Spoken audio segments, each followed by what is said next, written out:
আসসালামু আলাইকুম শিক্ষার্থীরা, অ্যাডমিশন প্রস্তুতি কেমন চলছে তোমাদের? আজকে আমি তোমাদেরকে শেখাবো এক ঢিলে দুই পাখি মারা। ঠিক আছে? কেন ভাই পাখি কেন মারতে হবে? পাখি মারতে হবে কারণ তোমাকে অ্যাডমিশনে চান্স পেতে হবে। চান্স পেতে হবে কোথায়? ঢাকার মধ্যে পাবলিক বিশ্ববিদ্যালয়ে ভার্সিটি ইউনিটের আন্ডারে বেস্ট দুইটা হচ্ছে ঢাকা বিশ্ববিদ্যালয় এবং জগন্নাথ বিশ্ববিদ্যালয়। জগন্নাথ বিশ্ববিদ্যালয় কিন্তু দিন গুচ্ছের আন্ডারে ছিল, এখন কিন্তু তার আলাদা হয়ে গেছে, তাই খেলা এবার পরিবর্তন হয়ে গেছে। খেলা পরিবর্তন হলেও আরেকদিক দিয়ে আবার সুবিধা হয়েছে, সেটা হচ্ছে ঢাবি রিটার্নের প্রস্তুতি নিলেই জবি রিটার্নের প্রস্তুতি হয়ে যাবে। সো টেনশনের কোনো কারণ নাই। সো জগন্নাথ বিশ্ববিদ্যালয় রিটেন এবং ঢাকা বিশ্ববিদ্যালয় রিটেন কিন্তু কাছাকাছি ধরনের একই স্ট্যান্ডার্ডে পরীক্ষা হবে, এটা তুমি নিশ্চিতভাবে ধরে রাখতে পারো। এবং ঢাকা বিশ্ববিদ্যালয় এবং জগন্নাথ বিশ্ববিদ্যালয়ের ওভারঅল রিটেন প্রস্তুতির জন্য যা কিছু প্রয়োজন সেগুলো আমরা আজকের এই ভিডিওতে কভার করবো ইনশাল্লাহ। আমি আকিব আহমেদ প্রত্যয়, পড়াশোনা করছি ঢাকা বিশ্ববিদ্যালয়ের ট্রিপলি ডিপার্টমেন্টে। চলো এই ভিডিওটা শুরু করা যাক। খুবই ইম্পর্টেন্ট ভিডিও হতে যাচ্ছে, ডু নট স্কিপ। ওকে, প্রথম কথা বাবা, বারবার বলি, পায়ে ধরে বলি, রিকোয়েস্ট করে করে বলি, প্লিজ এই জিনিসটা মিস করো না। সেটা হচ্ছে থিওরি ফর রিটেন। রিটেন প্রশ্নের উত্তর তোমরা মনে করো যে কিছু শর্ট ট্রিক্স পড়বো, কিছু ফর্মুলা পড়বো, হাবিজাবি করে রিটেন খুব আরামসে পাস করে যাব। নো, ইউ আর রং। প্রথম যে জিনিসটা লাগবে বাবা সেটা হচ্ছে থিওরি। থিওরি ছাড়া কখনোই তুমি রিটেনে ভালো মার্কস তুলতে পারবে না। তুমি যতই টেকনিক পারো, শর্টকাট পারো, ক্যালকুলেটর ছাড়া পারো, হোয়াট এভার ইউ ডু, তোমার প্রথমত যেটা লাগবে সেটা হচ্ছে বেসিক থিওরি। থিওরির বেসিক নলেজ ছাড়া ইম্পসিবল। তো এই বেসিক নলেজটা অবশ্যই তোমাকে রাখতে হবে ভাইয়া, না হলে কিন্তু পরীক্ষার হলে বসে তোমার আমার কথা মনে পড়ে যে ভাইয়া বলছিল থিওরিটা পড়ে আসতে, আমি পড়ি নেই। ওকে, সো খুবই খুবই ইম্পর্টেন্ট এটা। নেক্সট যে জিনিসটা লাগবে সেটা হচ্ছে ফর্মুলা, কারণ ঢাবি এবং জবিতে প্রচুর এরকম ম্যাথ আসে যেগুলো হচ্ছে আমরা বলি ওয়ান লাইনার ম্যাথ। ফর্মুলা পারলে ম্যাথ পারবা, ফর্মুলা পারি না ম্যাথ পারি না, শেষ। সিম্পল হিসাব, ডিরেক্ট। হ্যাঁ, ডাইরেক্ট অ্যাকশনের খেলা। ফর্মুলা পারলে অঙ্কটা পারবা, নাহলে পারবা না, কথা শেষ। 2, শর্টকাটস। এরকম অনেক ম্যাথ আসে যেটা অ্যাকচুয়ালি হচ্ছে মোটামুটি 4 থেকে 5 লাইন, কিন্তু শর্টকাট অ্যাপ্লাই করলে সেটা হয়ে যায় হচ্ছে 1 লাইনের ম্যাথ। ঠিক আছে? সো সেই শর্টকাটগুলো অবশ্যই তোমাকে খেয়াল রাখতে হবে যে ভাইয়া আমি শর্টকাটগুলোকে ঠিকঠাক মতো পারি কিনা। এখন এখানে একটা কথা আছে, শুধুমাত্র শর্টকাটের পেছনে দৌড়ালে কিন্তু হবে না।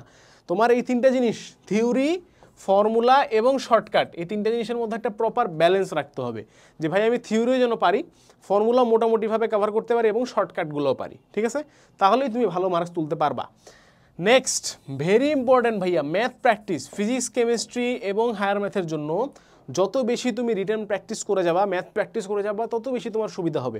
এবং অলওয়েজ মনে রাখবা, এইটা অবশ্যই হাতে লিখে প্র্যাকটিস করবা। ঠিক আছে? তোমরা ম্যাথ প্র্যাকটিস করো কীভাবে? আচ্ছা, এটা প্রশ্ন, ক্যালকুলেটর হাতে নাও, এভাবে এভাবে করবো, এভাবে করবো, শেষ, ডান। নো, হাতে লেখো। তুমি এক্স্যাক্টলি পরীক্ষার খাতায় যা যা লিখবা সেই জিনিসটাই তুমি হাতে এখানে লিখবা। ঠিক আছে? This is how it should work. তাই math practice is a must. এবং ম্যাথ প্র্যাকটিস আমরা কীভাবে করবো? একটা না, টপিক ওয়াইজ ম্যাথ প্র্যাকটিস। ঠিক আছে? একটা টপিক ধরবো, টপিকের ফর্মুলাগুলো একটু রিভাইজ দিব, থিওরিটা হালকা করে রিভাইজ দিব, শর্টকাটগুলো দেখবো, তারপরে কি করব? ওই টপিকের ম্যাথগুলা প্র্যাকটিস করব। ভেরি সিম্পল, এইভাবে আগাইতে হবে। ঠিক আছে? পুরো সিলেবাস এভাবে তুমি রিভাইজ করতে পারো, প্র্যাকটিস করতে পারো। আচ্ছা, ভেরি ইম্পর্টেন্ট টপিক আবারও, সেটা হচ্ছে ভাইয়া বিগত বছরের প্রশ্ন সলভ। বারবার বলি বাবা, তোমরা যদি গত 10 বছরের, 10 না হোক অ্যাটলিস্ট 5-7 বছরের প্রশ্ন যদি পড়ে যাও, টপিক ভিত্তিকভাবে কাভার করে যাও, তোমার টাইপ কমন পড়বে, হুবহু কমন পড়বে, প্রশ্ন ভ্যালু চেঞ্জ করে দিছে, প্রশ্ন একই, এই ধরনের কমন পড়বে প্রত্যেক বছর। আমরা যে প্রত্যেক বছর এইগুলো থেকে কমন ফেলাই, আমরা এই জাদুমন্ত্র করি, আমরা জানি পরীক্ষায় কী আসবে না, আমরা সিম্পলি বিগত বছরের প্রশ্নগুলো থেকে আমরা প্রশ্ন আবার টপিক ভাগ করে করে বিগত বছরের প্রশ্নগুলো তোমাদের বইয়ের মধ্যে দিয়ে দিই এবং সেখান থেকে আমরা কমন ফেলাচ্ছি বারবার। সো এবার তোমাদের এই রিটেনের জন্য কি মানে ভার্সিটি এ ইউনিট রিটেন মেগা বুক, আমাদের যে বইটা আছে আমার হাতে, এই বইটা হচ্ছে বাজারে রিটেনের জন্য একমাত্র বই। ঠিক আছে? যেটা তোমার যে কোনো ভার্সিটি ইউনিটের যে কোনো রিটেনকে কভার করে, এরকমভাবে লেখা হয়েছে বইটা। ঠিক আছে? তোমাদেরকে আমি যদি বইয়ের আর একটু কাছে এনে বইটা যদি দেখাই, এই যে মনে করো যে কোনো একটা চ্যাপ্টার র্যান্ডমলি আমি খুলছি, তো এই চ্যাপ্টার এটা হচ্ছে তোমার ফিজিক্সের পরমাণু মডেল। দেখো কি কি করা হয়েছে, দেখো পার্ট টপিক ধরা হয়েছে। প্রথমে কি পড়াইছি? থিওরি পড়াইছি, দেখছো? থিওরি দিছি। থিওরি দেওয়ার পরে পরে আমরা কোথায় যাব জানো? একটু পরে আমরা যাব হচ্ছে ফর্মুলা এবং শর্টকাটসে। দেখো কোথায় ফর্মুলা, কোথায় পাচ্ছি না, এখানে সব থিওরি পড়াইছে আগে সম্ভবত।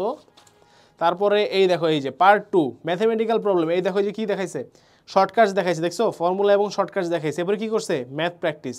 এবং দুনিয়ার যত স্যারের বই আছে, এই যে দেখো, ডক্টর গোলাম মোহাম্মদ ভুইয়া, তারপরে হচ্ছে গিয়াস স্যারের বই, তারপরে হচ্ছে তোফাজ্জল স্যারের বই, যা কিছু বই, এবং দেখো এই যে ঢাবিতে আসা প্রশ্ন টাইপ ভিত্তিকভাবে, ঠিক আছে, এই যে analysis of previous year question, আগের বছরে যে প্রশ্ন আসছে A to Z সব কিছু কিন্তু এই বইয়ের মধ্যে কাভার করা হয়েছে। সুতরাং তোমাকে যদি একটা বই কালেক্ট করতে হয়, বইটা আহামরি বড়ও না, ঠিক আছে, 400 পেজ 450 পেজের একটা বই, এই 450 পেজের বইটা তুমি যদি রাখো বাবা, এবং তুমি যদি এইটা থেকে ফলো করো তোমার রিটেনে, কারো বাপের সাধ্য নয় তোমাকে আটকানোর, ঠিক আছে, গ্যারান্টিড। কারণ যা কিছু লাগে তুমি বই কিনো না কিনো পরের ইস্যু, আমি তোমাকে নর্মালি বলতেছি, theory, formula, shortcut, math practice, বিগত বছরের প্রশ্ন সলভ করলে তোমাকে কেউ রিটেনে আটকাতে পারবে না ঢাবি এবং জগন্নাথে, ঠিক আছে, নিশ্চিত। কোনো মানে এটা কোনো আহামরি ম্যাজিক ট্রিক, কোনো রকেট সায়েন্স নাই, ঠিক আছে, সিম্পলি এই কাজগুলো করলে তোমাকে আটকানোর কোনো সাধ্য কারো নাই, সিম্পল হিসাব। ওকে, সুতরাং আর কীভাবে প্র্যাকটিস করবা, হাতে লিখে প্র্যাকটিস করতে হবে, প্লাস কঠিন যেগুলা সেগুলা মার্ক করে রাখবা, যখনই দেখবা যে এই প্রশ্নটা একটু কঠিন হাইলাইট করে রাখো বা দাগায় রাখো বা কোথাও পেজ নাম্বারটা লিখে রাখো, ঠিক আছে, ওইটা আবার আমরা ব্যাক করবো, বারবার করবো, প্র্যাকটিস করে তোমাকে পাকা খেলোয়াড় হতে হবে, ঠিক আছে, প্র্যাকটিস ছাড়া কোনো গতি নাই। সুতরাং এই বছর গুচ্ছ ভেঙে যাওয়ার কারণে খুবই আনস্টেবল অবস্থা, ঠিক আছে, আমরা চাইলে ঢাবি রিটার্নের জন্য একটা বই, জগন্নাথী রিটার্নের জন্য একটা বই আলাদা করে বানাতে পারতাম, ব্যবসা করতে পারতাম, বাট নো, আমরা বলছি না ভাই, একটা বই বেচবো, ছেলেপেলেদের একটা মেয়েদের একটা বই বেচবো, যেটা এমনভাবে লেখা হবে যেন সমস্ত রিটেন কভার করে। সুতরাং ঢাকা বিশ্ববিদ্যালয়, জগন্নাথ বিশ্ববিদ্যালয়ে রিটেন পরীক্ষার জন্য তোমাদের যা কিছু রিটেনের জন্য যা কিছু প্রয়োজন, এই একটা মাত্র বইয়ের মধ্যে কিন্তু আমরা ভাইয়া ইনশাল্লাহ সব কিছু দিয়ে দিছি। তো বইটা কিন্তু লিঙ্ক ডেসক্রিপশনে দেওয়া থাকবে, এবং তোমরা চাইলে একটা কুপন কোড আছে, কুপন কোডটা হচ্ছে প্রত্যয়05, কুপন কোডটা অ্যাপ্লাই করলে তোমরা 5% ডিসকাউন্টও পেয়ে যাবা। ওকে, যাও, গিফটও দিয়ে দিছি, লিঙ্কও দিয়ে দিছি ডিসক্রিপশনে, তাড়াতাড়ি গিয়ে বই অর্ডার করে ফেলো। আসসালামু আলাইকুম, আল্লাহ হাফেজ, দেখা হবে বিজয়ে। Thank you everyone.